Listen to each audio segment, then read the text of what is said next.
thank you everybody for coming into the Artist Talks, the Uncertain Futures Residency event. So we're sort of running more of the days that we're going to sort of introduce the residency and Saltspace in general, for those who may not know it as much. And then John Thorne as well from GSA, who's been sort of mentoring our artists on sustainability. We're going to do some little 10-minute presentations from the artists. We have three of them here tonight. Jemma can't make it, she is at work. We're going to do a little sort of virtual presentation on her behalf, I suppose, to discuss that a bit. And then we'll have a Q&A discussion between John and the artists. And at the end, we'll have an open Q&A as well. So if anybody else wants to sort of join in and ask any questions. If they're a burning question, you want to ask it now, go for it. But otherwise, sort of save it for the end of it, I suppose. So a sort of general introduction, I suppose, to Saltspace is that it was created in 2019 by some GSA graduating artists. The idea being that when you graduate or come to graduation, it can feel like a real gap to bridge of how you go from being sort of around a lot of artistic peers with studios, with facilities, with networks, sort of regular drop-ins and shooters, to suddenly not having access to any of these, whether it be because access is sort of limited or whether it's sort of financial restraints as well. Not necessarily knowing like a list of different places that you can go to that will have different facilities for you. Sort of often peer groups move away and leave after graduation as well, and something that network can feel like it's no longer there.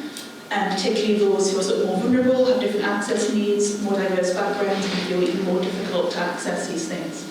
The idea of Saltspace was that it would sort of have a creative community. A space where artists can sort of come together outside of education, providing a gallery space, maker spaces, community spaces, all at sort of like a zero profit, very affordable rate.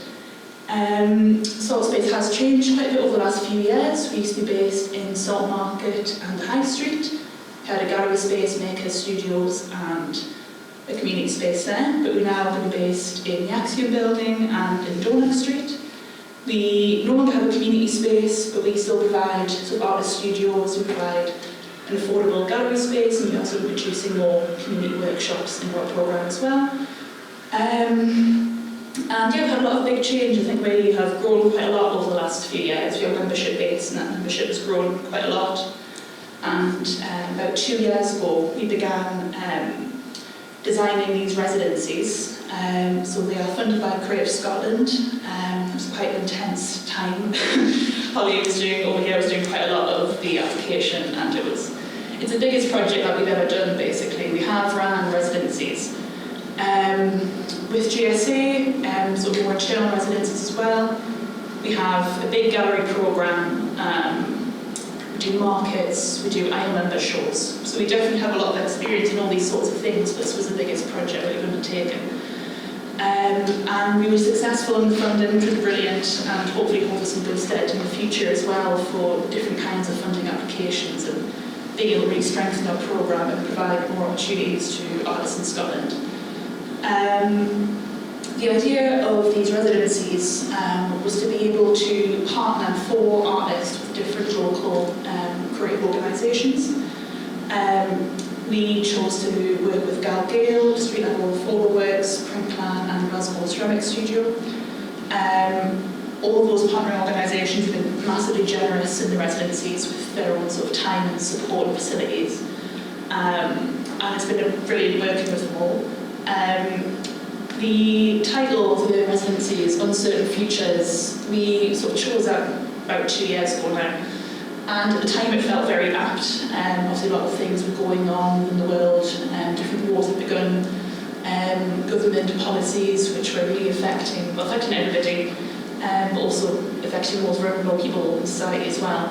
And 2 years ago the idea of an uncertain future would probably be exactly what it is now. As things feel like they've very much escalated since that point, and just keeps on feeling more and more apt, the title. And it's definitely been reflected in the artist's work as well. I think everybody has picked up on things, whether happening in the UK or internationally. Things politically, community-based, socially, financially, have all been really big sort of points within the work of the artists. So it felt like a really poignant time and theme to be discussing in the exhibition. And obviously, artists are people very can be really at the forefront of commenting on these sorts of issues. So within the residencies, we wanted to give artists the time and the support and the space to be able to reflect on what's happening within the world and to make their own work out of it. Everybody has 6 weeks on their residency and partnered with whichever organisation linked to their discipline. So we'll do photography, ceramics, printing and woodwork as well. All the artists received some one-to-one mentoring with their organisation and also one-to-one mentoring with John about the themes of sustainability and how they can introduce or maintain sustainability within their own practices. Obviously Saltspace has been there to support the artists, and basically we're now in the exhibition stage at the end of residencies, where all of the artists have work inside Saltspace Gallery. The work, the artists haven't shown before together, so seeing all the work in one space has been really brilliant. It's been a really great week of installing it, and it'll open on the 15th and it's on until the 24th. So if anybody hasn't seen it, I definitely recommend seeing it. And the artists will be there visualizing as well, so you can chat to them more if you're around. And we also produced a catalogue as well. I can borrow that one, it was done. So one of the Saltspace member, Jemma, produced this for us. It has an introduction from ourselves and from John, just basically about what I've just said really, and also all the work from different artists. We've also got like a 4-page spread, and we also invited our membership to all be able to put forward their own artwork, which they felt reflected the themes. This felt like a really important thing to do because the amount of applicants we got for the residencies were huge. We often chose 4 artists in the end. We had 85 different applications, which was like a lot to go through. It took a very long time, and it was massively difficult to decide because we had so many different talented artists who all had really strong applications. So we had to turn a lot of really brilliant work down, but it's like a way that we could sort of include some of these people in the final publication. And yeah, it was also designed by one of our members, did a really beautiful job. We'll be selling this as well, so some copies over there. So it's just £3 for these catalogues. There's also some sort of floor plans as well, which obviously aren't massively useful having seen the exhibition, but they do have little sort of artist statements on there as well, just in case anybody wants to take them away for the statements. And yeah, I feel like that's probably everything about the sort of general introduction to the residencies and to Saltspace. So I'll hand over to John for his introduction as well. Thank you very much. And welcome to the Glasgow School of Art, and welcome back, those of you who graduated from the School of Art. I get told off for saying I'm not really creative. The other day I found out that I've got this visual thing where I shut my eyes and I don't visualise objects. I'm sure nearly all of you actually close your eyes and you can think of an object and you can draw it. It's just a blank for me. So I was quite relieved in a way because I've always been told anyone can draw, but I actually can't. So I was actually relieved to find I've got this neurological thing going on because I'm actually wired not to do it. So it's always a privilege to work with artists, and I realise just after 11 years here, I just realised how emotionally raw artists are with their work. So they take a real risk, I think, in actually creating and then standing up and talking about it as well. And it's an amazing thing to do, I think. So I want to thank the artists most of all for being, I don't know if brave is the right word, but being out there and actually producing art and presenting it. So I'm an environmentalist who works at GSA, and for me climate change isn't about facts, it's about emotional connection. So I've spent so long here actually talking to artists to help connect to issues like climate change, and it's really morphed wider into climate justice as well, with gender and race and colonialism all sort of working together through art, and then designed to try and make sense of a world that's just badly designed for profit at the moment, rather than designed for life and for nature. And it's I used to say it's a broken system, but it's not actually. It's a system working as intended, which is almost more scary. Maybe that's why we don't think about it. This is actually a system. The NHS is working as intended right now. People have actually made decisions to make it work like that, and our economy and work and the fact that a lot of us have to work huge amounts of hours, that's working as designed. So that also gives me hope as well. A lot of my work is hopeful that we can actually redesign that, but we need the art to communicate us to those facts, to actually connect us, otherwise we're never sort of going to get there. And we feel this anxiety, but really it's, one of the psychologists I work with through Climate Psychology Alliance actually said, well, it's not anxiety, it's distress. I am distressed at the fact that this is happening, and people are saying one thing maybe, and there's hypocrisy, and hypocrisy is really dangerous because you start not being able to tell what is real and what is not. So you've got, I feel distress at what's happening with the climate, and I actually get therapy through my job. I'm in therapy every day almost, because I'm just working with people who are trying to interpret it better. And this, again, this project has been such a great one to work with on that side. And I guess in a capitalist system, you can't really say buy less. They can't say don't buy fast fashion, or don't buy this. They'll say recycle, but they won't actually say buy less. So in a way, we have to keep on buying and buying, and the economy gets bigger and bigger, and that's about to do our sort of distress as well. So I'm not actually a fan of recycling. I just think we need to use less stuff. And a lot of the materials work in here has been really sort of connecting for me as well.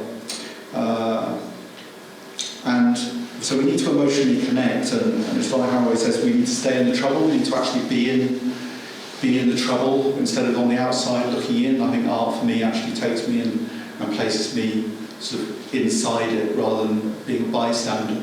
So I think being a bystander is the worst possible thing. That just makes me more and more anxious. But if I'm actually in there trying to do something and feeling it's worthwhile to do that thing, then that's therapeutic for me. So I was doing staff training the other day with technical support, technical services, and they're a really nice bunch, and there's about 60 of them, and I didn't realise how many there were until we came to the training day. But being GSA, they're just really engaging, and they're artistic, and they're creative, and they really got into it. And we just started thinking about, I used to give all this bad information about what's happening, and graphs, and all the negative stuff. We used to show quite negative films here as well, but really, the students arriving here at 18 or 19, they kind of get it. It's been their whole life. This is what I didn't realise until my stepdaughter, who was 18, pointed it out. She said, well, COVID's been a third of my life. Climate change has been all my life. Whereas I went to about the age of 40 before I took the red pill and realised what was happening and that I should be doing something about it rather than just sort of taking flights and coasting through it. And I also realised you can draw it back 500 years, so what we're experiencing now isn't something, we don't stop and start in history, it's just one continuous line. So you can take the history of colonialism and slavery, 500 years, and just draw it right through to the person who made my jeans in Bangladesh. And it's that coherent for me now when I look at it. And I also see things differently, so when I go into Superdrug or Boots, I don't see shampoo and moisturiser, I see sort of, food does spoil it for me, because I see Amazon has been cut down, and palm oil and fossil fuels all in plastic bottles, and I really don't like going into those places now. Sometimes I don't know about you, but I go into a supermarket and I wander around for half an hour looking at things, and it's all got palm oil, it's got plastic on top of it. So it can be quite overwhelming. So I think it's really important to actually find something for your art or for your design where you can actually feel you can make a difference. And it's like, the difficulty I had, I was trying to solve it all, and that's where I fell down. It's actually just realising you choose your scale and you choose your position and you use the skills you think you have. If I try to apply art to it, then the world will be doomed. But if I can think about, I'm trained in development management, so I'm interested in the small and the very large scale development and how things interact, economy, environment, and society. And it's just really powerful to me to think about social justice and the fact that we need diversity, because if everyone looks and sounds like me in a room, it becomes a very boring meeting. So it's really important that, I think especially for speaking as a big white bloke, that I am one of many different people in a room, And the GSA is like that. You're very unlikely to get an undiverse bunch of people in a room. So again, it's a really nice place to practice my art, as it were. And I'm convinced that's what life should be about, actually finding something within all that seeming chaos, that just realising that it's not chaos and that it is designed like that, and then you can focus in on something and just get on with it. And it's about communication. Again, that's where art comes in, and I think it's about materials use, and it's about how we see ourselves and how we interact with others, and it's about the big issues that, like war, and about military.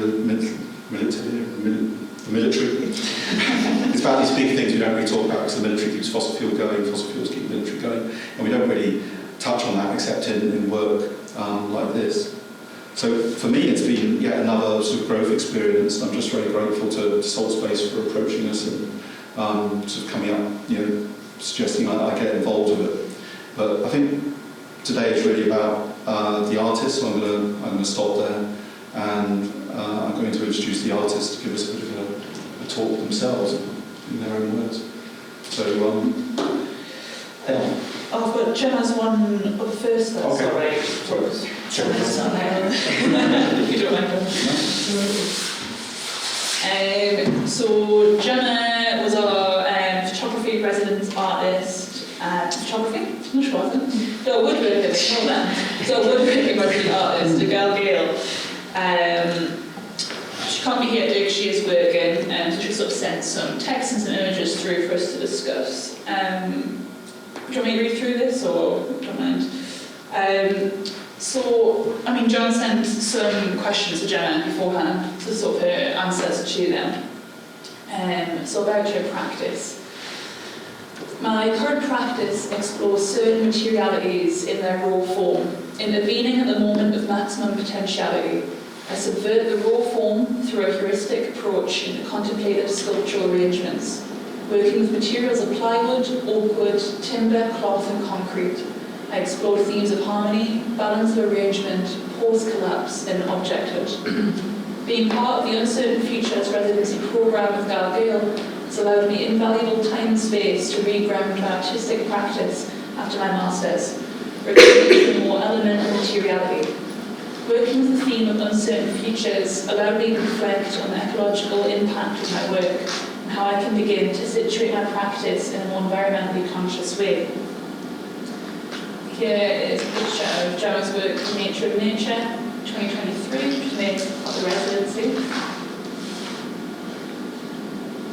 And The Nature of Work 1, again, 2023. So it answered one of John's questions. You refer to my work, The Nature of Nature 1, which I made from oak, concrete and burnt plywood. I'm exploring these different materials through a typological inquiry, which is, of course, an exercise in difference. Only through differences can we understand these materials. Understanding these materials is an excellent start, a catalyst to encourage further thinking along the lines you mentioned, because you can also appreciate plywood better by burning it. You previously mentioned correctly that I am interested in philosophy. Under its umbrella, the works present the viewer with additional questions beyond the nature of materials. That is, what are the materials made of exactly? It's a selection of Jemma's work from The Perpetual Guest, an exhibition in 2022. The Perpetual Guest is a body of work that looks at photography's challenges expressed through sculpture. Coming from a background in photography, I embarked on a master's to look effectively through the provenance I felt photography has. This led to my departure from the photographic space, with my practice now sitting entirely within the realm of sculpture. This shift was a deliberate choice. I wanted to distance myself from photography, feeling a need for a more unrestricted artistic expression beyond the confines of the medium. And John has referenced Placid Civic Monument by Claes Oldenburg from 1967 here. And referencing it says, the residency has allowed me to expand my research into elemental materiality using ecological materials. Presently influenced by the earthwork movement of the 60s, Claes Oldenburg's Placid Civic Monument Hall, and about Smithson's writings. I'm currently researching the relationship between sites, outdoors, and non-sites, gallery spaces. Sites are viewed as the physical, raw reality of a location, whilst the non-sites are samples of that reality displayed elsewhere. Building on this concept and exploring the idea of material displacement, what does it mean to contemplate the proximities of the wound of extraction, site, outdoor, and the absence of earth, and the earth's newfound status as both material and sculptural object, non-site, gallery, and the presence of earth? I hope to bring an outdoor installational work to fruition in the future. And here are some pictures of Jemma's work in the exhibition that we currently have at Saltspace Gallery. So, would we like to discuss the artist's work immediately after? Do you want to go through all the artists first? I can carry on. Carry on? Cool. So now we move on to Bel Pye, who is our printmaking resident artist at PrintClan. Hello, everybody. I am going to get my notes out so that I don't completely forget what I had planned to say. Thank you all for being here, especially on a Monday. Monday evenings are tough. Your efforts are very much appreciated, and thank you, PrintClan, for also being here. So my name is Bel Pye. I did my residency with PrintClan, who are a textiles screen printing community organisation based in Glasgow. I'm going to tell you a tiny bit about my kind of journey to doing a visual arts practice and how that journey has impacted the way I try and make in a sustainable way. So I did go to art school. I went to drama school, which probably has a similar level of employability at the end of it. I was at the conservatoire just down the road, and the grand plan was to become a drama teacher. That was what I wanted to do. And then, unfortunately, in the final year of study, an illness that I had experienced since I was maybe 13, the symptoms became more and more severe until, unfortunately, I had to drop out of study, drop out of everything, and spent a year having a personal crisis where I was mostly in the flat alone, often too ill to get up, do the kind of basic human activities, and it stunk, as you can imagine. And that was when I started making visual art.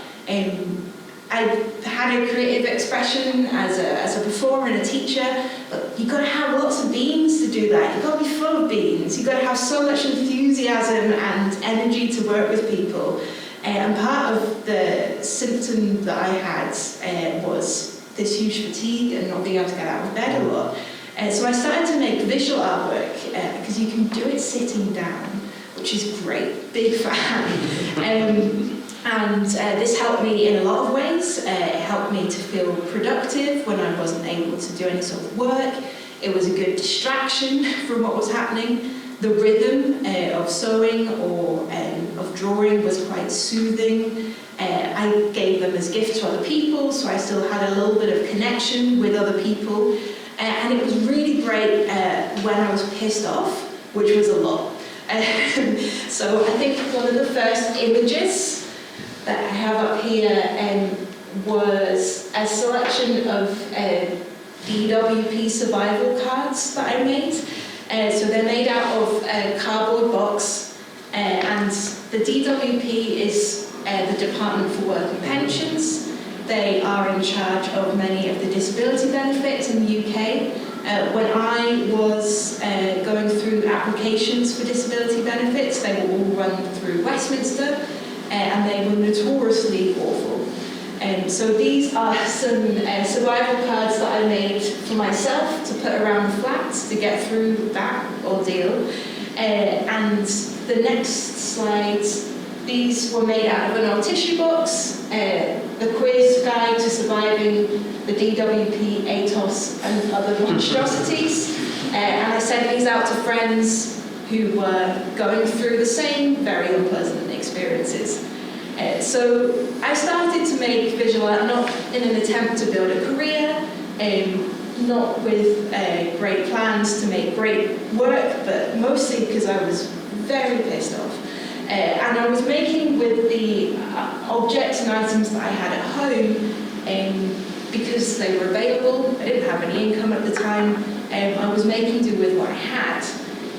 And this creating in crisis and having a lack of resources often come together, I think, for me personally, but also on a wider scale. Often if we are in crisis, we have a lack of resources, a lack of money, maybe there's a lack of support, or there's a scarcity of food or shelter.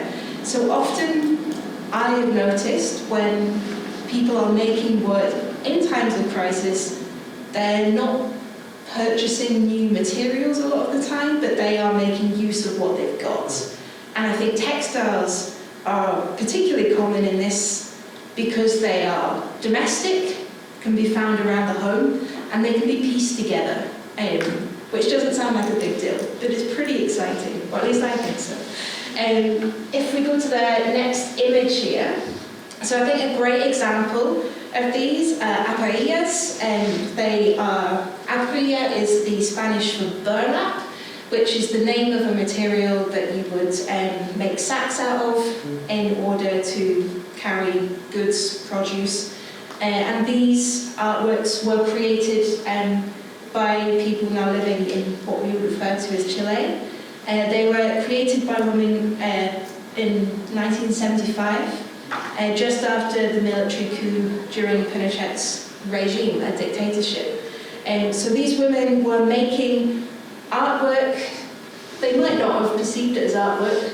They were making and creating narrative tapestries and embroideries, using the materials they had to document what was happening, to tell other people what was happening, and I assume also to process for themselves what was happening. In this image, the text there reads, "Education is a right, not a privilege."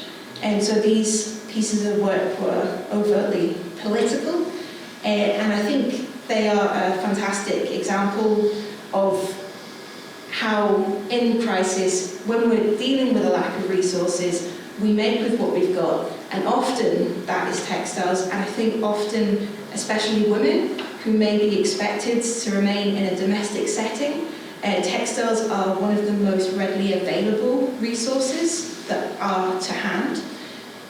So how does this all come back to sustainability and the environmental crisis that we're currently in? And something that I discovered more and more during my residency is that our textile industry is causing crisis almost not because of a scarcity of resources, but this huge abundance or excess of textiles. I'm now going to attempt to give you a very, very condensed understanding of why the textile industry sucks. People have written like a lot of books on this, so this is a very condensed version. Labour and resources are taken from countries in the global south, sold in the global north for profit, discarded, and those discarded textiles are formed into large bales that are sent back to the global south, where many people are reliant for their livelihoods on buying these huge bales of textiles in order to sell or reuse them in some way, and many of those bales are unusable and are discarded. And this system causes huge economical and humanitarian damage, but in order to make money, it also requires the constant demands that you were talking about. It requires people to keep buying stuff. So one of the ways that I have tried to make my arts practice not add to that demand is always using repurposed textiles, which I did for the uncertain residency with Print Plan. All of the work I made was from textiles found in and around Gillingham Hill. A lot of it was free or gifted to me by other people, or was purchased second-hand. And that was both to reduce this demand for new textiles, and because because it was cheap or very low cost, but also because it's just much more interesting. I think using scraps is a lot more fun. There's a much more creative technical challenge, and because when I'm making, I really enjoy being led by the materials rather than having an idea and trying to squash the materials I have into that idea.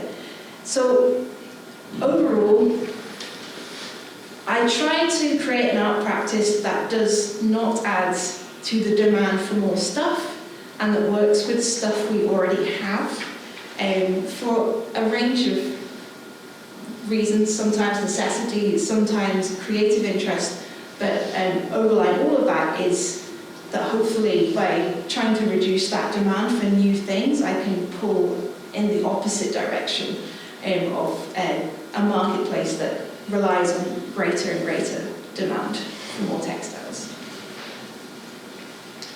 Yeah.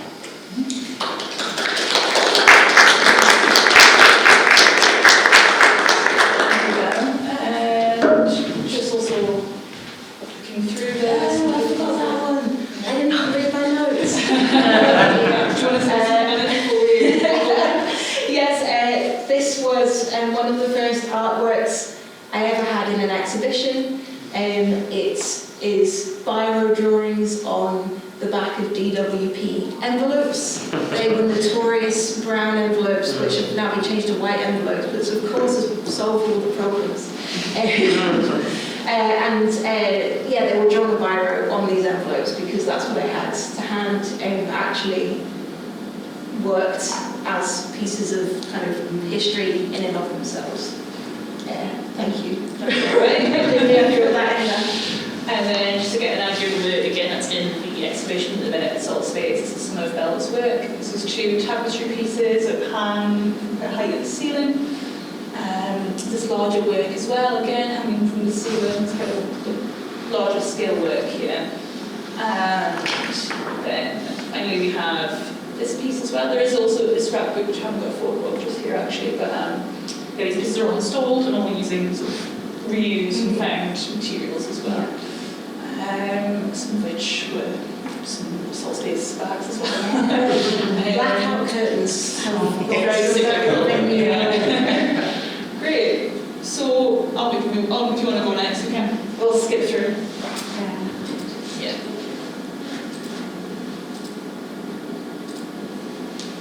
I'm going to use this in that case. So it changes in 30 seconds. Do you want to? No, Absolutely. Well, yeah, it works. Doesn't talk, it says. Yeah. Hi everyone. Thank you so much for coming by. Thank you so much for organizing this and giving us the opportunity to share our work. Yes, so my name is Iryna Zamuruieva. I have had the privilege to spend 6 weeks with the street level photoworks, mainly in the dark room. It was my first time of working with analog photography because I photograph, but I've been mainly working with digital photography before, and I also write. So that was a very, very different experience of working with photography in a very, very hands-on way. And just going back a little bit to the time when I applied for the residency back in, when was it, June, I just finished an essay at a time where I was writing about my home and kin regions back in Ukraine and war and how it's all entwined, the environmental harm that is happening with the social harm. And I thought, maybe if I do get to do this residency, I could not think about the war. Very naive, of course I did. But it came back in a way that I was not expecting it to come back. What I was also thinking of doing is trying to find a way to bring my photographic practice closer to the land that I photograph, because I do a lot of photography that tries to rethink what landscape photography is and the very problematic nature of what landscape photography has been, and thinking what is engaging with photographing environments, places, nature, webs of life can mean informed by ecofeminist politics. And that got me to go to 2 places. One of them was the Garrel Head, close to Glasgow. I don't know if any of you have been to the Fastlane, perhaps. Ginormous facility where they store and use the nuclear heads for the submarines. And the second place was the military shooting range up in the Pentlands. Because I felt those places had this kind of very strange, appropriate, shape-shifting nature, where both of them are kind of embedded into these picturesque landscapes. The one that, when you go into the website of the Ministry of Defense, who owns these lands, they would describe to you the one, the site at least in Pentlands, as the picturesque training grounds. And I thought, I'm very interested in language generally. So what is this world where the Ministry of Defense is telling me what a picturesque firing range they have? It's just like, it was just so absurd and so strange. The one in the Garibald Head was described as sturdy grounds for training, which also made me think about kind of what sturdy grounds in other places in the world elsewhere they're imagining that the soldiers who are training there would be sent to. And I guess it also had this strange sense where I felt those would be two appropriate spaces to play, to spend time in, because in these past years, I've been in Scotland for 5.5 years now, but since the full-scale war, I had this very strange sense of like the time, and my sense of time feels very, very split. I'm here, kind of, I'm speaking to people, but I'm also there. I'm there with my phone, I'm there checking all the time where Russia has hit what is the harm, what is the damage. And I know that indigenous people, like in the, what we call down in the Americas, have been referring to the 1492 as the end of the world. Like Palestinian people speak of the Nakba as the kind of the catastrophe or the end of the world that already happened. And it felt like that was, for me, I'm in a similar place where like this worst thing has already happened. This really terrible thing has happened. It's not some kind of uncertain future somewhere there. No, it's all a complete mess. It's all completely falling apart, and it's figuring out how to live in this ruins and this toxicity that remains. And those two places felt like they represented this strange sense of, the war that was being practiced and is kind of present there, because these spaces were not disconnected from the global war machine, I suppose, but also part of it. So I say it's a strange thing in English where you can say I shot a roll of film in Ukrainian, and it's a very militarized language that photography has in English language, because in Ukrainian I would never say shot, the word is much closer to exposed. So there we go. Exposed a roll of film. There was black and white film. What I also did is I picked out the plants in these places that I was photographing. So what I was, didn't have an exact plan of what to do with those plants, but I wanted to find a way to bring them into the darkroom somehow. I couldn't find a good way of doing it for a while, because at some point I realized, well, isn't that a little bit strange that I'm trying to, so I had the idea of maybe developing some of these images in these plants. And then I thought, isn't that strange?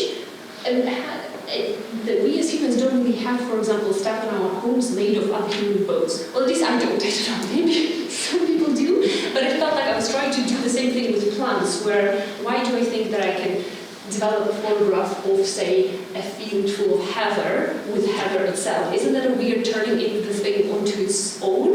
And I thought that I loved that idea for a bit, and I did not engage with it until the end of the residency.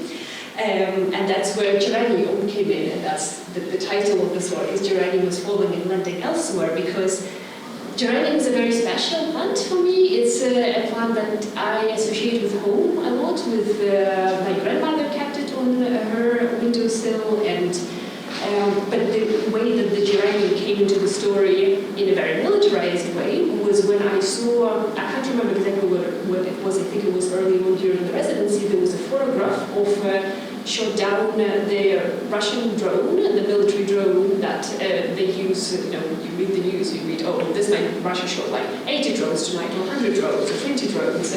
And this was a photograph of a wing of this drone that said geranium on it. And I thought, wait, what is going on here? Why does it say geranium on this weapon?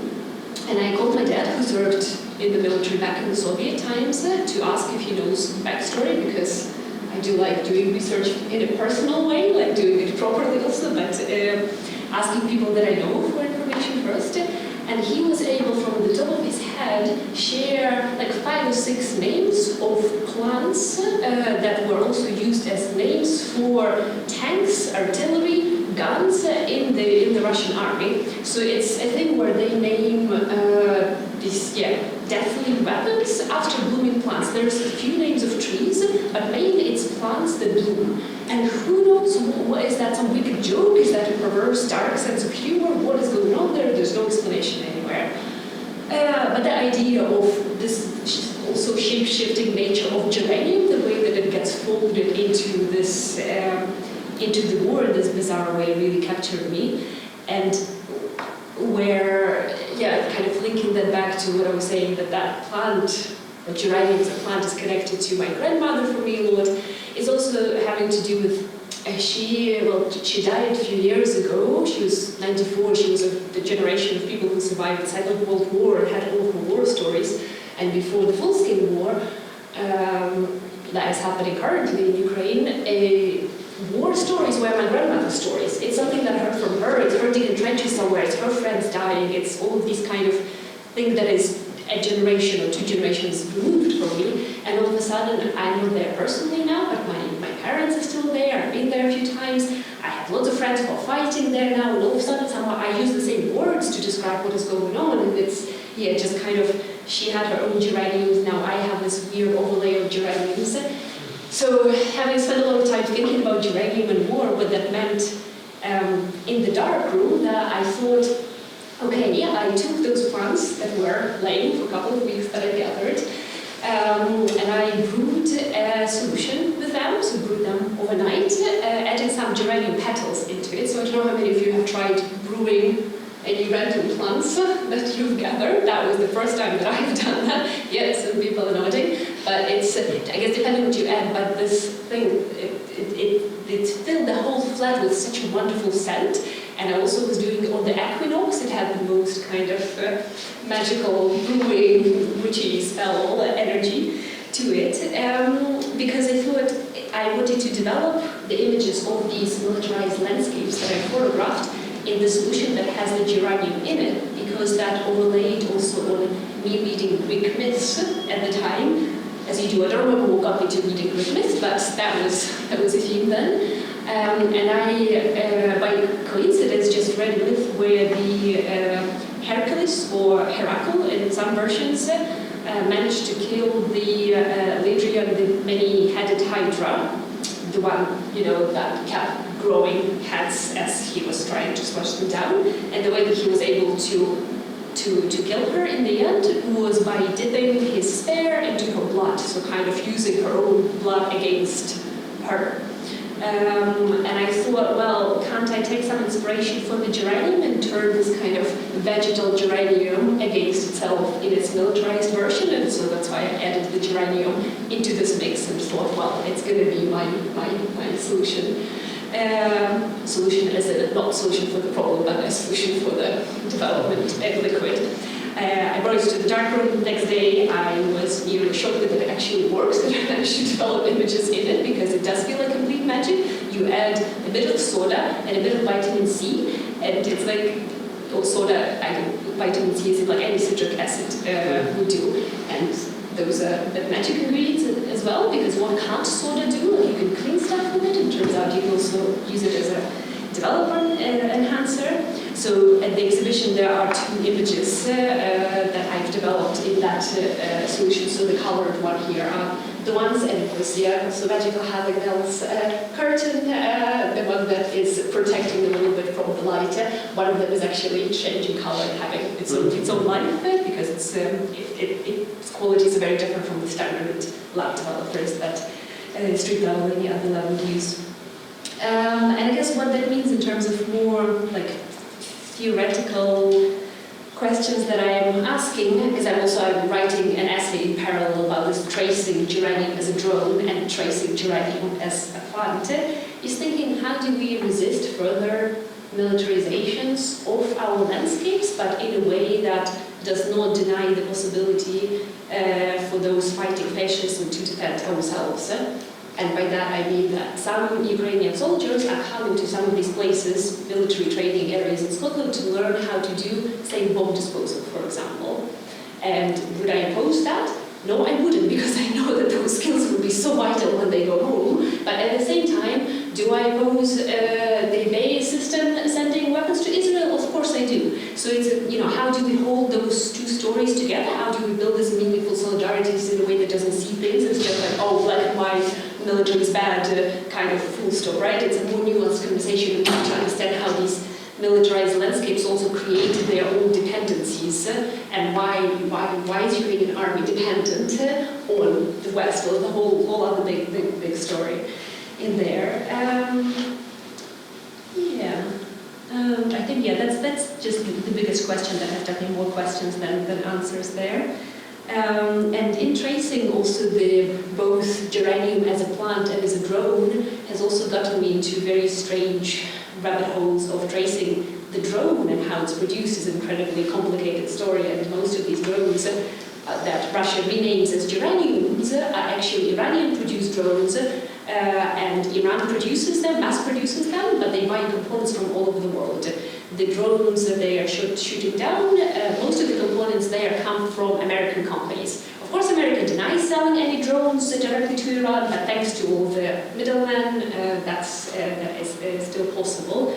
So it's not like there is a very simple kind of way to kind of, you close this factory and therefore it's all sort of, no, it's all like a complete mess of the military-industrial complex in there.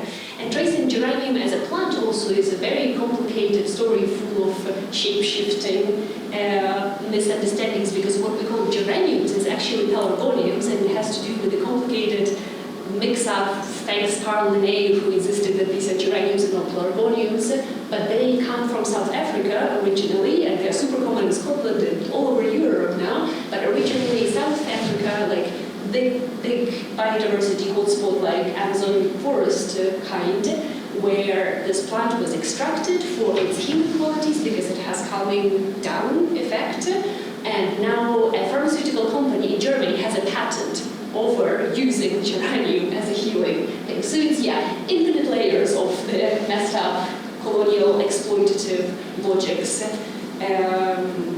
messing up lives in very different places. So it's, I guess, just to reference the title, why this geranium is falling and landing elsewhere, it's thinking with geraniums both as plant and as a drone, where that gets me to this falling and landing. What does it mean when we think about the falling of the petals, where they go into the soil, but also when we think about these drones when they're landing and actually killing people, and it's elsewhere as a thing that war can often seem like it's somewhere there, it's elsewhere, but actually, it's much more connected to that. Thank you so much.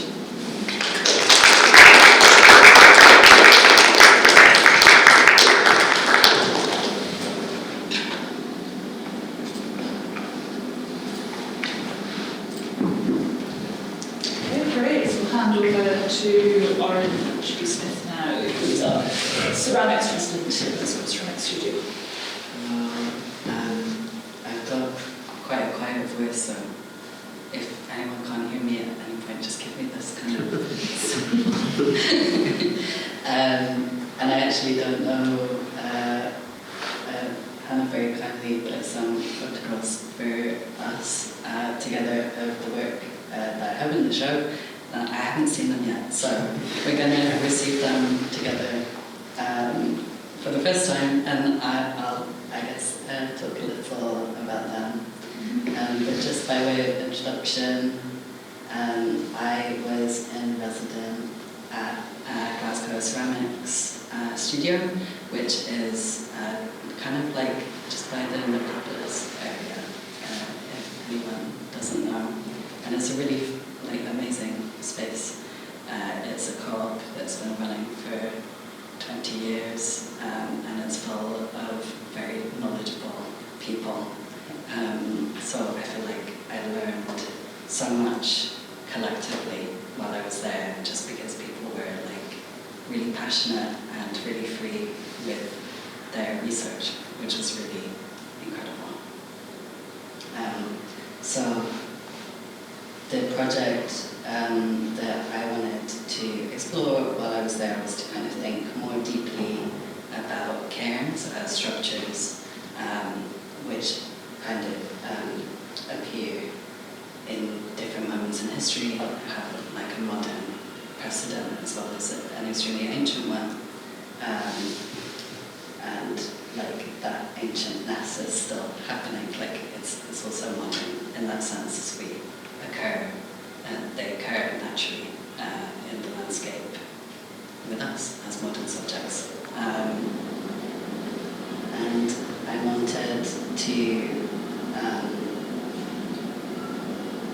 kind of use the symbol as a cairn as a kind of jumping off point, or maybe a digging in point, to think about grief practices and like collective land monuments that are like non-patriarchal, that are beacons of like land sovereignty that lay outside of owned monopoly, which is especially true in Scotland, and especially true where I'm from too, in Cornwall, at the bottom of England. So this is kind of where it ended up. I made a lot of these rock forms in the studio, and that was kind of where it began. And I was really interested in two things. One, finding clay in the environment, which was its own joy and challenge. And I bought clay from Cornwall back to Scotland, which is quite lovely in its own way. And to understand glazes, which so I spent long times in the glaze room, going slightly mad and mixing glazes from scratch. And the glaze, I discovered, like, it dawned on me that glazes, what glazes are, which is, in its like simplest forms, a silica or glass, and a type of clay,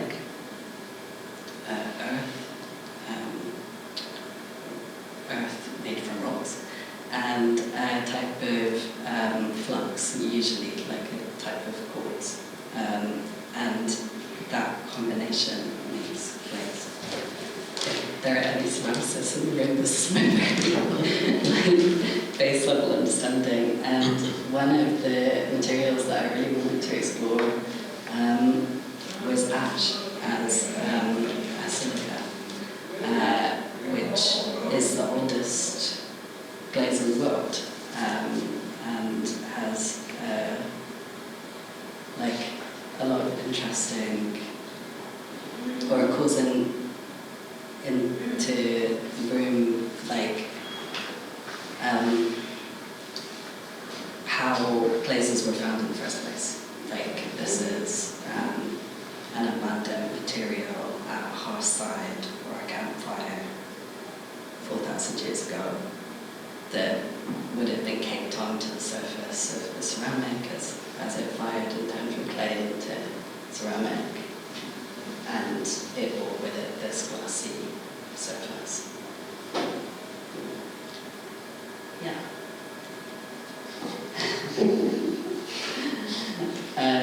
This is a small kind of collection of stones that I was playing with right at the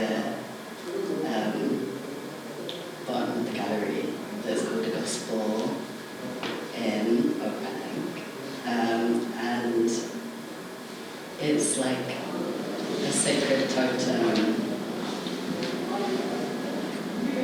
to the rocks, which are and of themselves like made with openings in them, and to the cairns, which are also openings into the earth, and to queer substances as well, like poppers, which are used to relax and open up orifices.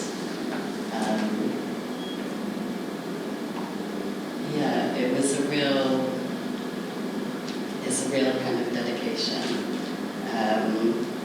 There's a rosary made out of rowan berries, again,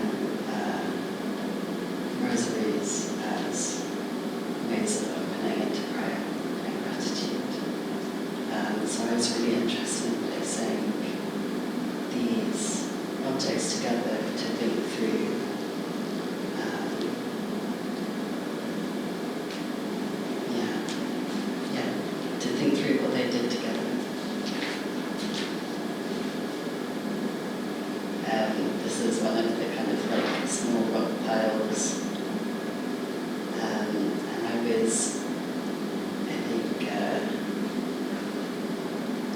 interesting. I was really drawn to pilgrim tokens, which are like historical objects, usually really graphic in nature and designed to be funny, as well as like reverent and like irreverent. And I was playing with these kind of tongues and rings as a way of kind of inscribing the body into the stones, and think through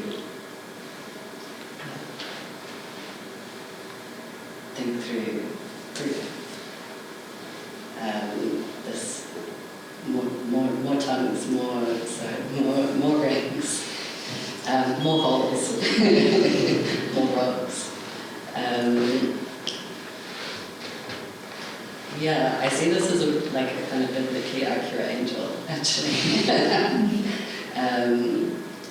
And the terror and beauty of glimpsing God in the landscape. And the terror and beauty of glimpsing yourself in the landscape as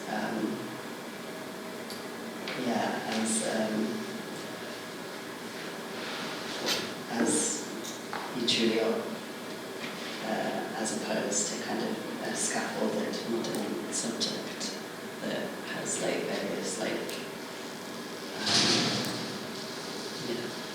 various things attached. This is our font.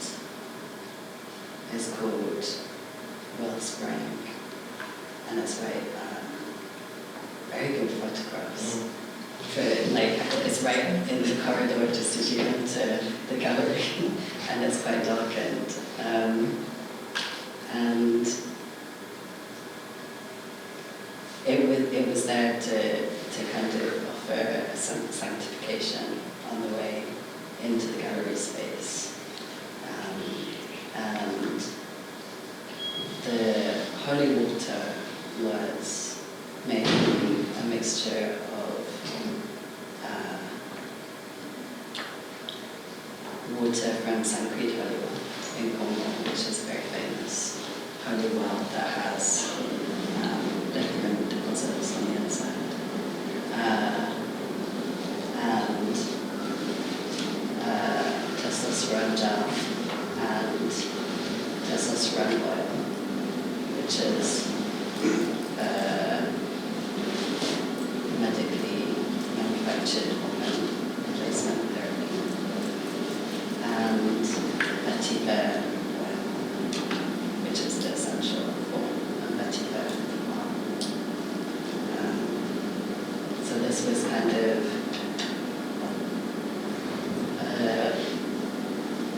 a way of making my own kind of autobiographical holy water, and kind of exploring queer and trans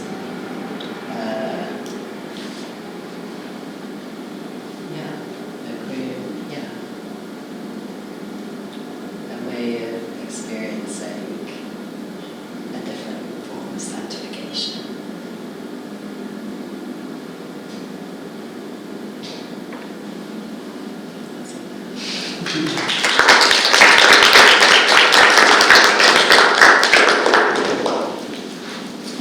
Thank you very much, everybody. So John has prepared some questions, asked the artists, prepared answers. I don't know if you want to go through the order of the artist or begin. Questions are drawn up beforehand before the artist. I've heard the artist speak as well. It makes less sense after I've heard the artist speak, because I learned so much more about the work. So I'm going to go off a little bit of time. If anyone's got questions, please do sort of able as well and some of yourself. But I just want to say with you, Oren, is that so much of how we experience landscape, from my very first experience of going to an art gallery and seeing men's pictures of landscape and taming it, and sort of classical pictures of lions being sort of suppressed and sort of this classical idea that nature is something to be tamed is also something you've taken some great interest in how we interpret, the landscape through the masculine or male eye. And could you talk a bit more about how perhaps queer masculinity has worked with that and reinterprets it? Yeah, I think so. I guess like your question centers around like domination, dominion, like over the land, like especially specific patriarchal regimes have had over.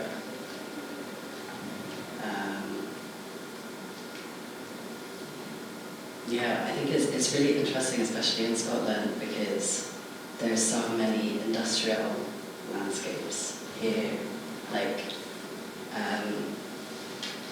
not only the militarised landscape, but also like the plantation and the ways that people have been driven from the land in that way. So it's really hard to kind of peel that back.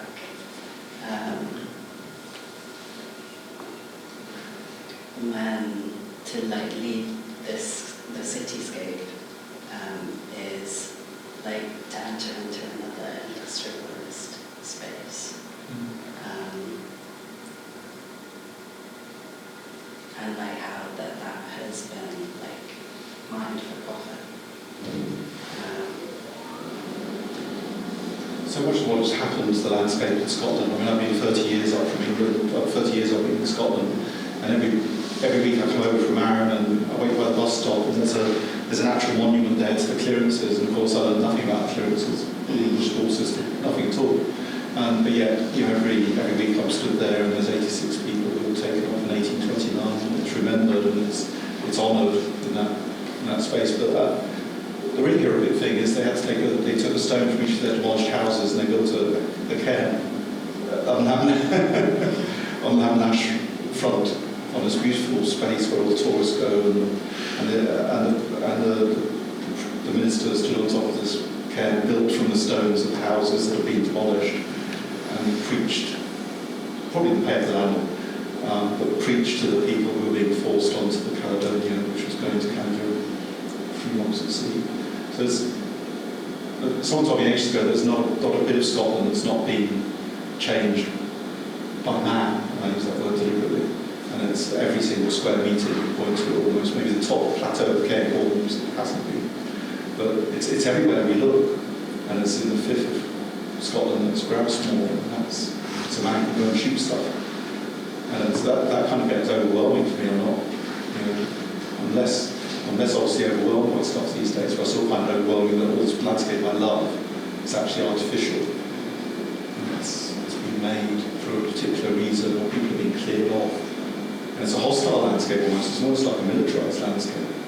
And I'm starting to see those connections as well through the work of the artists here today. There is no innocent land. I've yet to find that innocent land. But I think your work just starts to make sense about how we start to reinterpret it. Maybe, is it about claiming back something, your work? Yeah, totally. I think about honouring the sacrifices as well, and finding a way to honour what is still left in those landscapes.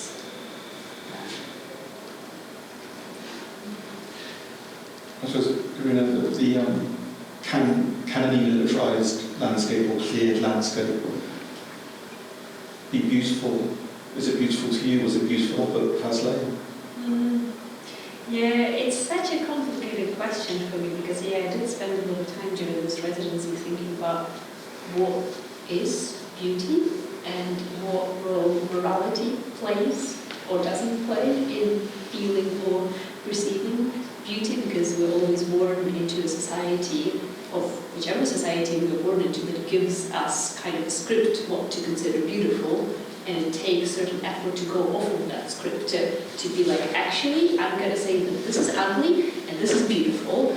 And I do wonder kind of, it's not a simple rational argument that can be made, because it's one thing to look at this landscape and think, oh, well, there's army practicing war there, therefore it should be ugly. It doesn't work. Like, it maybe works on some kind of logical, rational level, but then you still look at it and you still find something really beautiful about it. And I think it's not a problem whether we find it beautiful or not, it's then what action in the real world that extends as, well, what does it make you do if it makes you just go, oh, that's beautiful, isn't it nice, look at the landscape, and kind of you gloss over the surface, but if it's a kind of beauty that is attuned to ambivalence and all of this kind of shape-shifting nature of things, and the sense of beauty that gets you to go into more depth and see things as more real, then I think that's a very generative sense of beauty. I suppose that also links to your work. I mean, your hostile landscape was the DWP. You must have hated these envelopes coming through the door. Oh God, the envelopes. They were terrible. Yeah, that's really interesting, because the work that I made at Printcran was based on my local neighbourhood of Govan Hill, which is a neighbourhood in the south of Glasgow. It's an urban landscape. It's surprisingly small, but has a huge cultural diversity. And having come from a rural landscape, just a few counties up from Cornwall in Somerset, I grew up in a very rural landscape. And living in Govan Hill, I adore my neighbourhood. I'm extremely lucky to live there.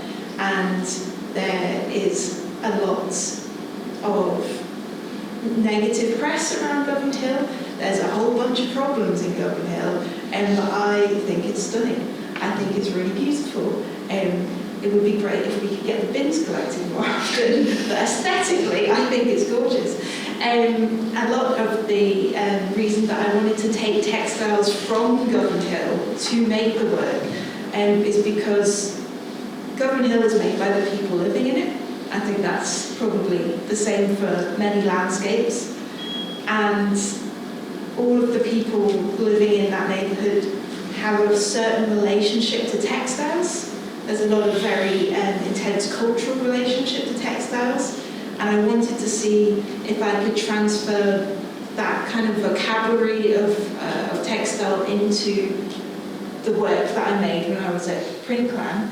It was a conscious decision because by using reclaimed textiles, a lot of those materials were synthetic and wouldn't have coped well with certain types of printing that require natural fibres, linens and cottons. A lot of the materials I used were polyester, nylon, a lot of spandex as well, elasticine, lots and lots of kind of plastic-based fibres that wouldn't break down.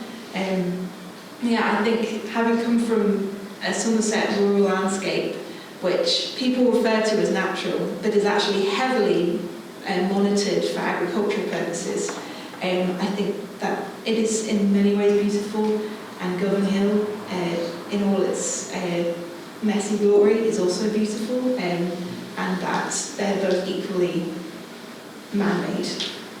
One of them's got more cows, admittedly. We don't have many of those in Govan Hill, but they are equally man-made spaces. We tend to romanticise the countryside, I suppose. We really do. So I have an hour time here. I like finding the beauty when I step off at Central and not find it, overwhelmingly urban should be beautiful as well. And they can be. I think urban spaces can be overwhelming because you've got a greater density of people and you've got very different sensory input. My partner tells me I'm just bitter because they wouldn't let me into the young farmers due to my total lack of ability to drive tractors as a child. But there's a lot of problems going on in rural spaces. Poverty in rural spaces is terrible. The isolation, especially from my own experience of disabled people in rural spaces, is hugely challenging. And yes, it's beautiful, and I know lots of people who wouldn't cope well living in cities, but it comes at a cost. And I moved to a city the minute I could. Yeah. It was fantastic. There are buses. Very exciting. Yeah, I used to live in Summerall in Cambridge, where you look to see which day the bus came. Yeah. But another connection just occurred. I lived in Shetland, and the minister in Yale, if you know Shetland, the Yale sort of the middle island, there's about 1,000 people, and the minister came from Govan and went to Yale, and he said that the conditions in Yale were worse socially. There was more domestic abuse, for example, in Yale, the person than back in Govan. So again, people romanticize Yale, it looks lovely. Yeah. Just saying, it makes me think that I guess photography has a very interesting role in like determining socially what we perceive as beautiful or not, and that's why I think I definitely ran into this challenge question where I was asking myself a lot throughout the residency, what can photography do that my writing, that my words can't do, and what is it that my words can do that photography can't, or is it all tautological and I'm saying the same thing over again just in different ways?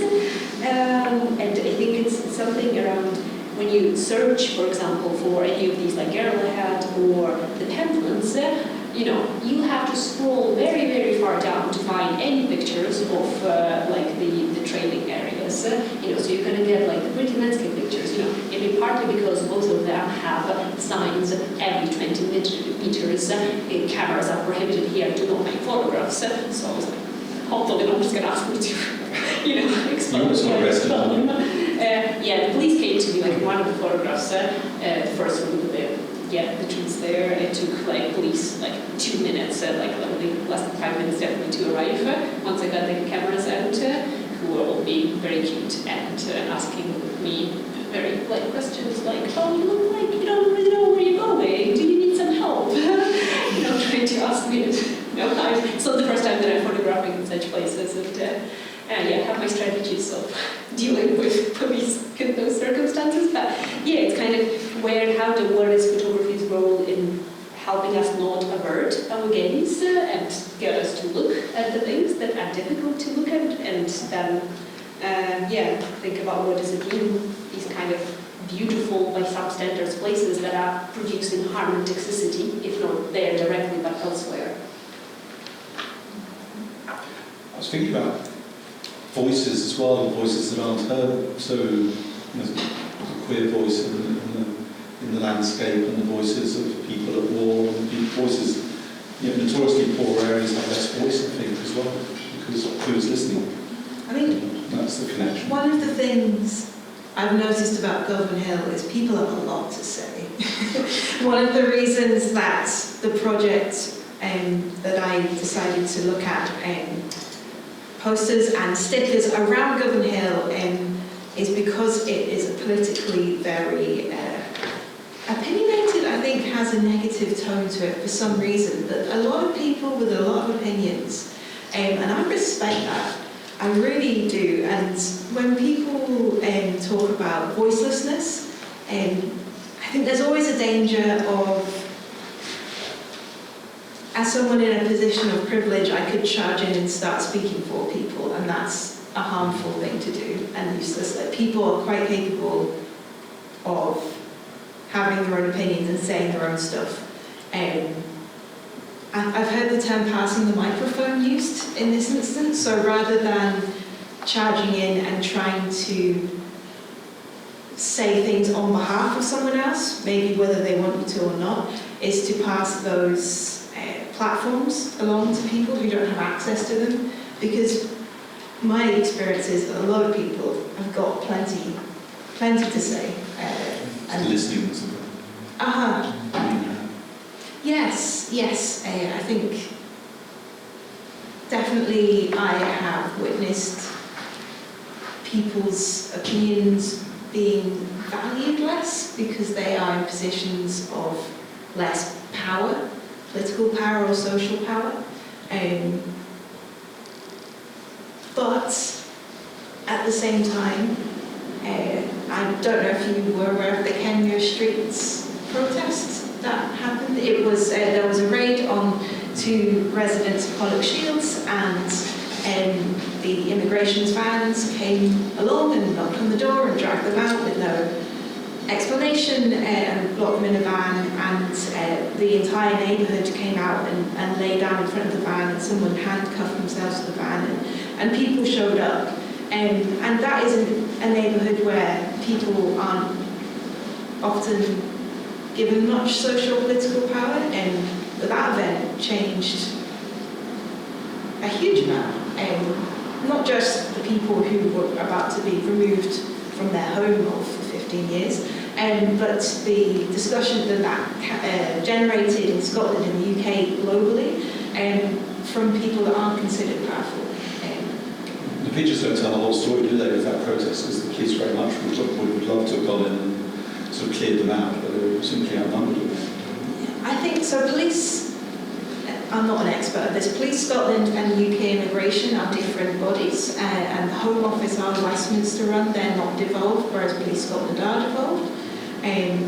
So it was the Home Office officers who engaged in the attempt at a deportation, and then Police Scotland were brought in at a later date.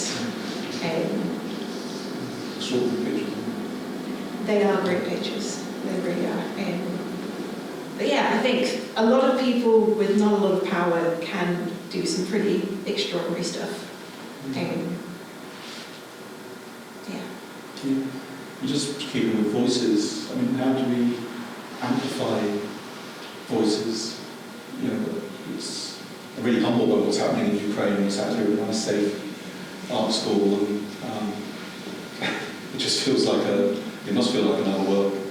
But those voices need amplifying even more, don't they? Yeah, it's again, I think, I was saying it's not like that. Some people have no voice. No, it's not a problem. People are screaming at the top of their lungs for like a long time, and just with Ukraine, like with Palestine, and just so many of these causes. I think like listening, and again, like I spent probably the first half a year since the full-scale war, talking to like MSPs and organising like one political campaign on advocating for more military aid to Ukraine, which is something if you would have told me like years ago, I'd be like, what, be advocating for military aid? Jokes, absolutely not. And then I just had to rethink all of this beliefs that I had about like militarization as this abstract thing over there. As no, this is directly, what protects my loved ones. This is their survival directly depends on Ukraine's defense ability. And I think, the biggest like solidarity expression is donating to any military aid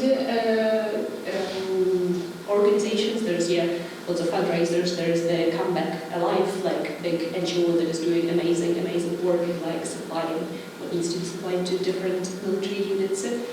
That's one thing. And another, just drawing, I think, more parallels with the resisting oppressions and colonialisms in different parts of the world. I was involved in writing the statement that we published to the Commons magazine, the Ukrainian-backed media on the Ukrainian solidarity with Palestinian people, and try and build more relationship between Ukrainian movement here and the pro-Palestinian movement here, because I think it breaks my heart that they're so disconnected with people who are just so passionately advocating for Palestine would say, oh, but Ukraine war is just a proxy war, they should give up. You can apply that political analysis of colonialism to understanding Russia as a colonial empire that is waging this war and is also using fossil fuels to fund that. So it's kind of being able to then also draw the links with the climate movement and who are, in Scotland there's a brilliant climate camp Scotland for campaigning to end fossil fuels in Scotland, and that's also an amazing expression of solidarity in a very direct way to stop making funding these wars possible in the first place, which are done through fossil fuels. Everything is connected up. Yeah. It all comes back. So, voices and landscapes, how do we, your work, I think, starts balancing out for me that single voice I've always heard from the Scottish landscapes, very male, shoot it, fish it. I worked at Cambridge National Park for 6 years, and it was very much about keeping spaces available for tourists and for the gamekeeping. Your work literally takes the landscape and reinterprets it. You're never quite sure what's coming out of the kiln, I suppose, are you? Is that sort of, did you have plenty of time between the firings and the exhibition? How pressurised was it? It was pressurised.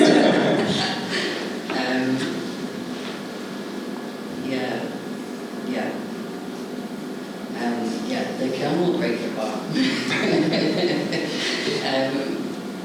And that's kind of, I mean, as an aside, that's kind of exciting in some way. But I guess like voices, and I think something that's been really present with me for this project is Voices of the Dead, which are the unamplified voices of our time. And also, I think especially when we talk about the land, and we talk about extraction from the land, what we're talking about is extracting the long dead. And I think that, yeah, my world is, those are our ancestors. Sure, and I think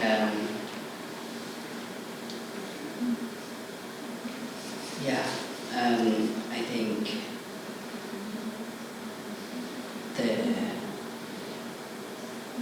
being with that has been a real privilege, getting the time to be with that on this project, and agree on multiple levels, and think about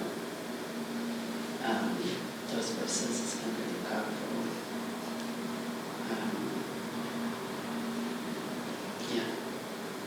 I think as well during this residency, it almost entirely mapped on to the genocide happening in Palestine, which, like all of my time, has gone to the residency and actions. And like being a disabled person, trying to balance those things has been really tough. And it's also I think voice, having the privilege to think about voice, and whose voice is being shared, instead of thinking about action, and survival is a really big takeaway for me. It's our lack of reaction to that genocide which disturbs me as much as the genocide itself in some ways. It's war. It's war, but what's happening there is it's difficult to explain people's reaction or lack of reaction. If you don't mind, I had a sort of a question forming that is a link between everyone's work that I really haven't thought about previously. Sort of the word cannibalism, which feels very, very alarming word to sort of put out, is that I suppose there is sort of a negative aspect of cannibalism that seems to be very taboo and scary, and in a certain way the whole topic of researching futures feels like it encapsulates that, in that we have stopped sort of seeing each other as the same species, and that we've turned on each other and sort of cannibalise one another, to see it as individuals rather than as being this sort of one community.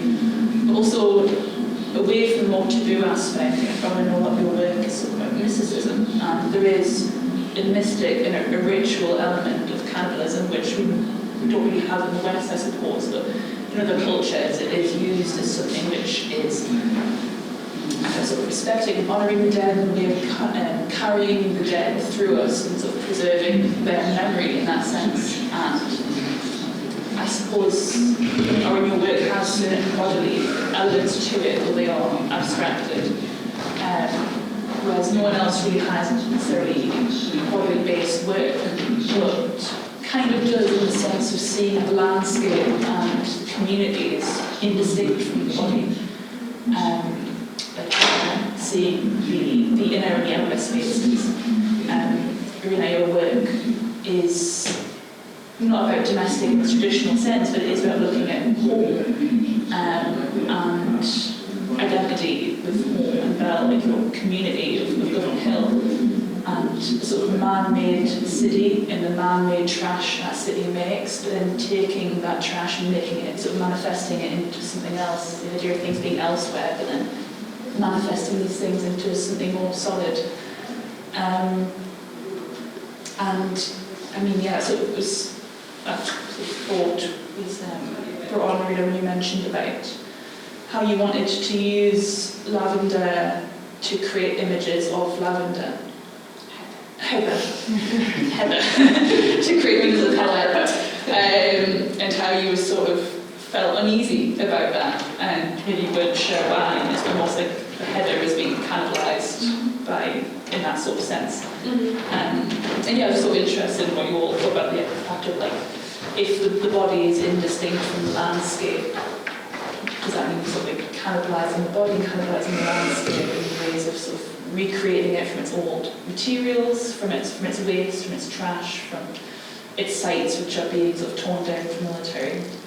Yeah, it was a bit of a sprawling thought, but I was wondering what you thought. Can I respond to it, because I'm so glad that you brought up the cannibals, because that was precisely my problem with it. Like, because I did mention it in the talk, but that it felt like it was this weird cannibalistic situation that I would be creating if I would feed these exact plants to develop a photograph version of them, and it just felt really wrong, because I know there's lots of artists who experiment with that. You know, some of that logic is interesting, but it wasn't a convincing enough argument for me to experiment with that. And it was only when geranium piece of a puzzle fell into place that's when I thought, this is justified in this way, because it gives it more of an honouring and a kind of spell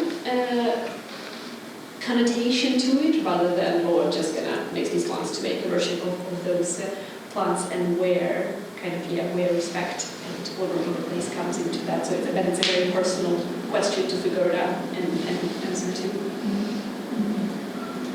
Yeah, I recently heard someone talk about textiles as a medium for sculpture, and they pointed out that unlike maybe more traditional sculpture materials, textiles have a lifespan much more similar to the human body. They disintegrate and tear, fracture at a rate much more similar to the human body. And most of the fabrics that I used in the work were pieces of clothing. And so I was very much deconstructing body shapes as I was constructing the work. Cannibalism absolutely makes sense. I'm cool with it though. I'm kind of fine. I think there's a long history, especially in patchwork quilt making, of people not having lots of brand new fresh cloth to make blankets. So deconstructing and reconstructing previous garments or scraps or pieces of fabric we used for curtains or for soft furnishings, and recreating them into something new. And I think that's a really beautiful thing. It's more like a life cycle than like a consumption. And I can totally see what you mean about the heather. The part of me is like, do it. Wow. It might be fascinating. You never know. But yeah, I think in sewing and DIY textile practice, like reconstructing and taking things apart and putting them back together is like really part of the joy for me. Are you cannibalising the earth with your clay? It's only changing its state. Well, I mean, I guess it is a full cycle, making rocks out of clay, which used to be rocks, which is a bit, I felt a bit mad for doing it, for sure. Yeah, I really like this kind of term, cannibalism, as a tool to think about what it is to break something open, or what it is to think about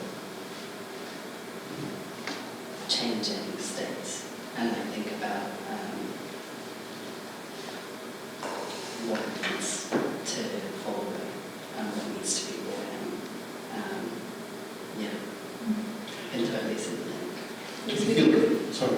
Just a quick remark that it's because you started with talking about recycling, and it just makes me think that it's so interesting to kind of hold this idea of cannibalism close to recycle is weird kind of Polish disembodied way of talking about cannibalism, because it's about this kind of circularity, things going back into themselves in bizarre stretch ways. And I want to bring Gemma's work in as well, because that's all about transitions, isn't it? And you work closely with Jemma, the three of you, and that seems to be about changing states. It's quite, for me, it's quite dark things she's looking at. I enjoy looking at dark things, that's why I work with climate change. So, I think you get more meaning out of it by actually delving deeper into these things. I can see how deeply the three of you have delved into it. Do you have anything to say about Gemma's work? Because I think that connects it as well, doesn't it? In the way she transitions materials and examines the medium she's using. Do you have particular thoughts?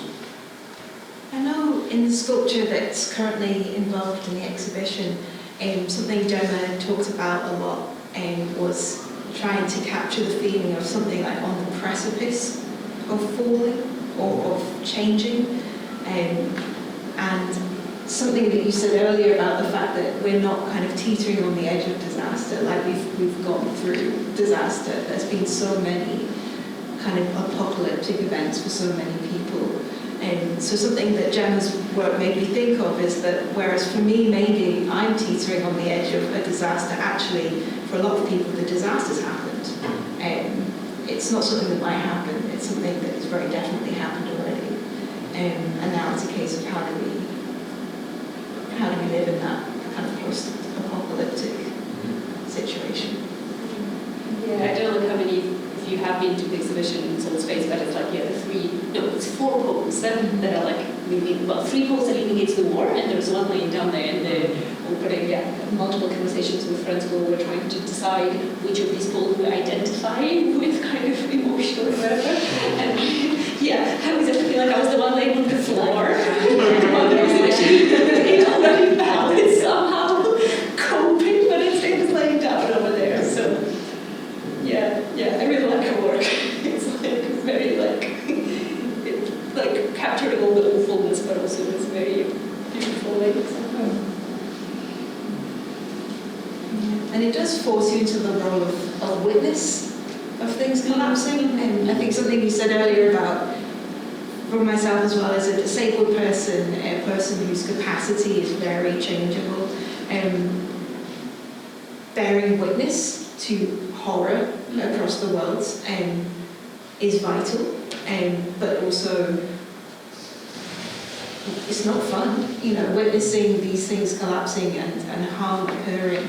And I think sometimes being forced into the role of witness rather than an active participant can be psychologically more distressing, because most people, if they see something terrible, would like to go and fix it or to help. But this kind of role of witness of collapse is a really challenging one, I find, when you maybe don't have as much power in a situation to make change as you would like. It's very psychologically damaging to just be a witness, or a helpless witness.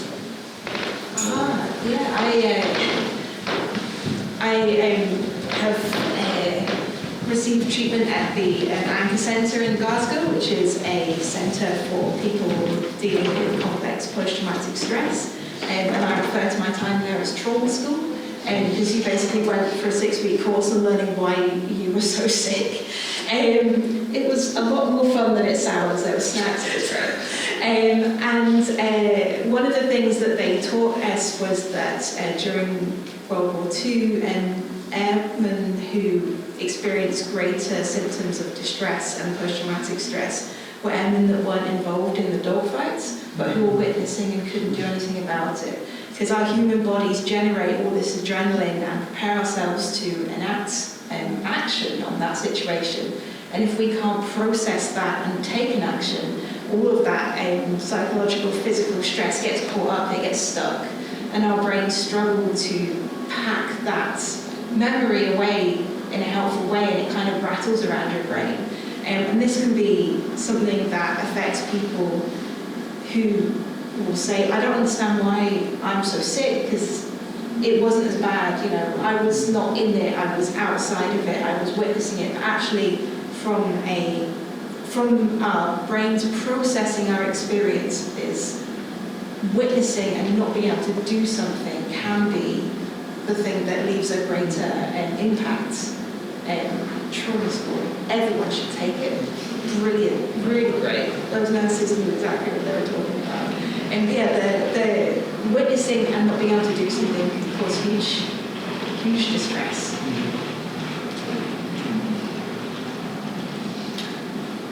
Any questions from anyone else? I have a question. Mostly kind of directed at you, John, but for everyone, and it's a bit more general. But just obviously with the work that you do, and just with you saying about like, going into Boots and Superdrug and things and seeing all these plastic bottles and things and being quite overwhelmed, like, how do you do the work you do and not become overwhelmed? Because I don't know if it's just me, but I think I'm a bit of an ignorer. Like when I see things on the news about war, I feel like I can't, because if I think about it too much, then I would just be so overwhelmed that I feel like I wouldn't ever be able to do anything. So I'm just wondering, like, how do you kind of go through life, go through making art without it taking over? Yeah. I was just thinking of someone said the definition of insanity is appearing normal in a capitalist society. I don't know who said it, but, and we're all being asked to do that, and I think a lot of us are screaming inside. And even without Ukraine or fractured landscapes or places which are really struggling, sometimes they come on. But I think for me it's getting a sense of perspective and choosing something that I think I can apply my skills to. So I guess it is an art in a way, and how I do it.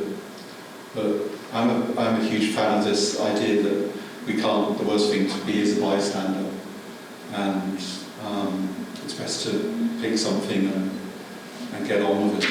So in that way, it's a very simple approach, and I'm lucky enough to get paid to do it, which helps as well. So I can really go home and not think about this at the end of the day, which is probably sort of unusual. But I think you put yourself in the right environment as well, so you surround yourself as much as possible with people who are also looking at it in their own way. And this is an organisation with 3,000 people sort of doing that on a daily basis, so that helps as well. I don't think I would work very well in an office full of environmentalists, but as the only environmentalist in an office basically of 3,000 artists and designers, it seems to work. So I get certainly days when I'm overwhelmed by it, but I think it's about choosing, surrounding yourself as you get older with people that can help you make sense of it, and a peer group that can help you make sense of it. So I talk a lot to people doing my job at other universities and colleges. That's my version of being in an artistic community, I guess. So it's gradually sort of building up that strength around you. But it really struck me just now that you were talking about the fact that environmentalists love saying, we must fix this by 2035 or 2045 or whatever. And I think we have to realise we're in it now, and it's not like 5 years away, 10 years away. And strangely, really overwhelming things can also become comforting things. So I'll probably throw it across to everyone else as well, but I think actually being in the outrageously horrible is actually a way of also coping with it, or working with it. I'm not going to say it's going to make it into a positive, because we're talking about things like war and poverty, and how the way we see landscapes as well. And Jemma's work, which is very effective, I think, around materiality. destroying and remaking. Yeah. Well, as you can see, I'm still working it out. Yeah. I think we all probably are. I think it's a very interesting time to be around and actually working on it, because it is a seminal moment. I've got no quick answers really. Anyone got answers? Interesting, I like that sort of very fine line as well of recognising the privilege of being able to switch off the TV or whatever it is and no longer have to deal with it for people who obviously won't have that option, but then also the idea of having to take some sort of personal responsibility of if you try and absorb all of the world's like horrific problems, that like don't be a bystander and help what you can, but also you have to look after your own sort of mental health as well, and that it will take a toll, and it is a privilege to be able to stand away from it. People sort of be able to look after yourself, and it can be really difficult where that line is. Yeah, I regulate my input, so I don't watch TV news, for example, but I'll try and keep in touch with what's happening in Ukraine or in Palestine. And how do you handle? I think, so what you were talking about this whole witnessing, like that exhaustion from that is very, very real.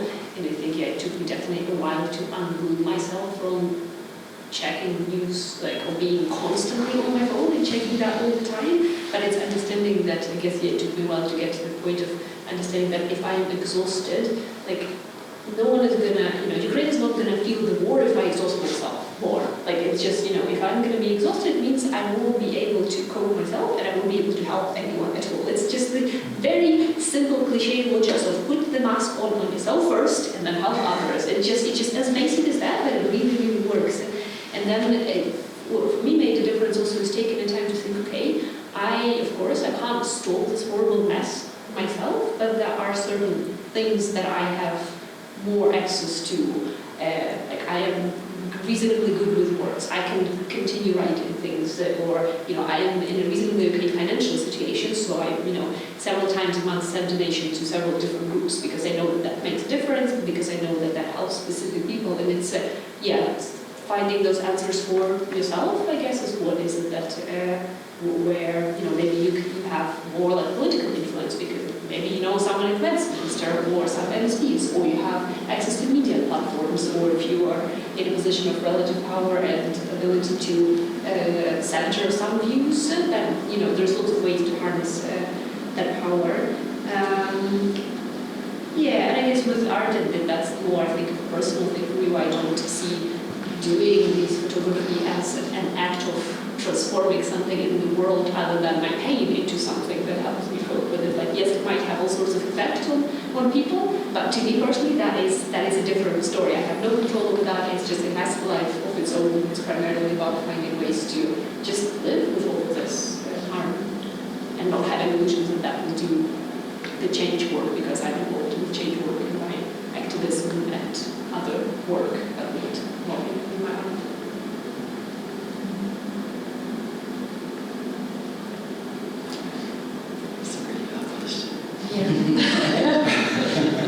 Sorry. No. It's good to bring it in. And I think, like when we talk about overwhelm,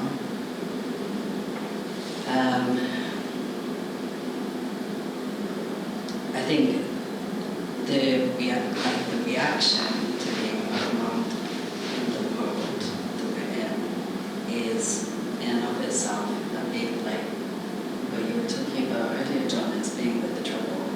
So I think for me, overwhelm is really important to understand what's happening as a group.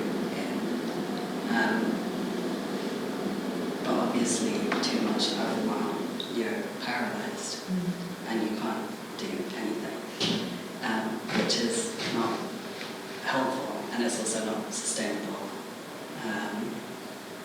For me, the biggest thing has been meditation and spiritual community, and also my teachers, which are at different stages along a path of like integrating and holding pain and like bodily trauma. I think I would really recommend Lama Rock Owen's as like an amazing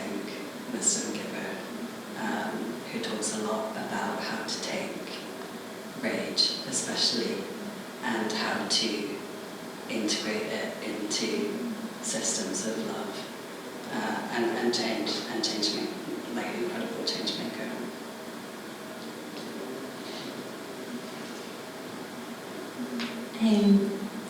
I wasn't brought up in a religious household, but many years ago when a member of my family was sick, a friend of mine who was a strict Catholic said she would pray for this family member, and it was probably the most reassuring and calming thing. It really felt like someone had given me something to hang on to in amongst the shipwreck that was happening at the time.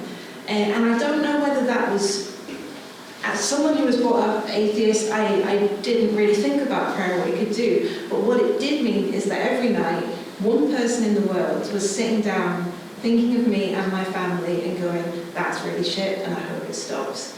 And as a disabled person, my capacity to do things like protests, activism, is really limited, and it's a huge sort of frustration. I think something that I've found in stitching particularly is the fact that someone, a sewer I knew talked about her patchwork as like every stitch being a little prayer, in the same way that you'd go along meditation, beads, or a rosary. And I think if I can do absolutely nothing else, and often I can't do much at all, I keep thinking of people and hope that that helps. This is a recent thing. A few years ago, red wine was the way that I cope with this, and that's not great. It does not help anybody at all, except increase your grocery bill a lot.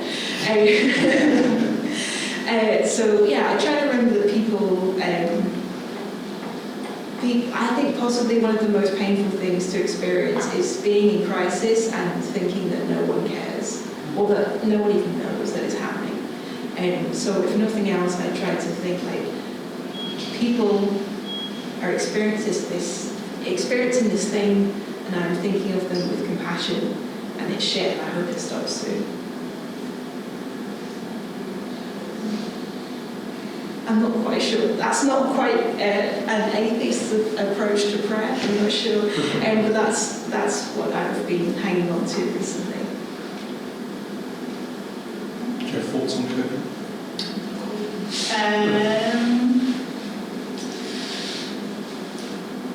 Just ignore that answer. I think I agree with all that was just said there, in that, again, bringing it back to the ritual side of things, is whether you have a support system, which is a family or community or religion or something else, faith-based, whatever it is. I think there is a comfort that can be found in these rituals, and no matter what form they take, whether they're something old and ancient or whether it's something that's just created by you at that time because it is what feels right and it helps. And that there obviously isn't one sort of size fits all these sorts of things either.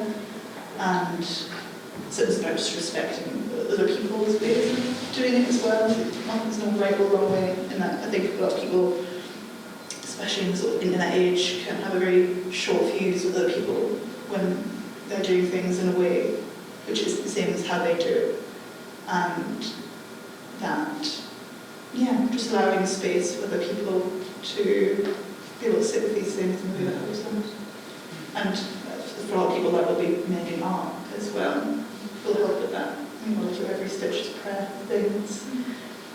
Whether it's your practice or just something that you sort of sit and do in a very instinctual way, I think that can be it for a lot of people. I think practice is so important. I do count this work as my practice, and I gave up alcohol about 8 years ago, and I want to see this raw. I want to feel. It's a bit like having a headache and not taking aspirin just so you can just feel how much of a headache you've got. I want it, and I think your work and Gemma's work, all your work is raw, and actually practice of art allows you to do that and still stay with it and still work with it. If it wasn't for the art, just looking at it, without that, anything between you and the pain would be impossible. So that's another thing that makes art so fantastic for me, and working with artists as well. We're spot on 8 o'clock. Has anyone got any final words they'd like to say before we round up from the panel or from yourselves? I just wanted very quickly to ask whether people thought that where the works were going to lead. Because in a sense this is just an interim show, isn't it? Because there's so much more I think I can see from your projects and from what you're considering. So where do you think, I don't want to keep you for another half hour or whatever, but it'd be really interesting quick thoughts about where you think this practice will lead you. I can jump in. So I think a really important conversation, Iryna, and I think we had this conversation during the residency, was the shift from how I made theatre work, and where everything is about an audience. Everything needs to be evaluated based on, will an audience understand this? Will they follow the logic of this story? Will they connect with this character? Is this fitting the story or the narrative or the feeling I want to create? It's in some ways quite a manipulative practice, because you're trying to create things for an audience. And something that we discussed during my residency was creating things rather than obsessing about how it will be viewed. All of that is important. Something you said about actually you can't control that, and it's something you create from yourself, maybe from your subconscious, maybe from your life experiences, and how that meets other people is not something you have to control. So I have an exhibition coming up in September with Projectability, and the plan for that is continuing textile work and screen printed work, but work that is all stuff that you can touch and pick up and feel and push over. And so hopefully the technical skill that I've developed will come in useful for that. I'm thinking like an adult version of the kids section at IKEA, but also in a way that means that it should be sensory in multiple different ways. And rather than trying to create political work that's going to change, it's going to say a thing I want it to say, it's going to stick to the brief, I'm going to try and engage in form and colour and fun, and hope that all of that other stuff that is going on it will appear on its own. I don't need to push it, I think. Yeah, a few different things. Me think so, because this was the first time that I ever worked with analog photography, and I learned all the magic of it now, but it still felt like I just tried to dip my toe in the water of it. I want to do more of it, and continue working specifically, also learn more how to do color, because street level has mainly black and white facilities for black and white photography, and before I never given black and white much thoughts, but so it's now kind of thinking, okay, why do we use color? Why do we use black and white? Being conscious about those things, and continue working with plants in both the writing and photography. Because before that there was this Adonis Vernanus plant that I was working and writing, making collages with. Now these heather, moss, and chestnut leaves, and the geranium. And I will be in Vienna from April for 3 months doing a fellowship at an institute where I'll be working with rapeseed. So I'm already scheming maybe I could go and harvest some rapeseed and do some plant darkroom experimentation with it. And it's finishing that essay that I mentioned about geraniums and planted geraniums abroad, because there I went I took all of these things that emerged only because of this material engagement with the work, and I felt like I was able to go somewhere way further with words based on there. So it's continue to have the photography and writing in that really interesting conversation that sometimes words are not even appropriate for, where it's words, images, words, images.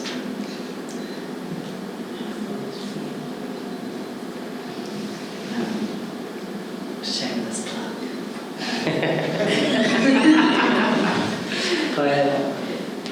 In the very near future, I'm involved in a performance project as part of Glasgow International with my partner Robbie Dramatics Bruce and our friend Bella, who is based in Sheffield on Bog.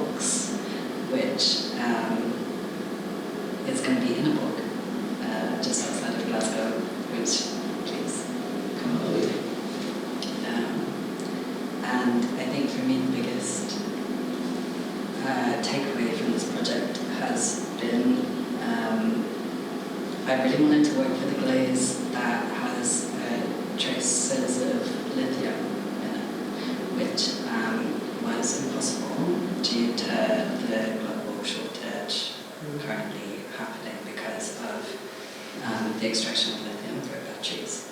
And I think it just suddenly struck me lithium as the substance made for powering batteries, and also as like important compound in anti-psych medication, and also like a really big part of the Holy Wheels in Cornwall, where they're actually just about to start opening up the tin mines to start mining lithium, which I just feel really compelled by this little triangulation.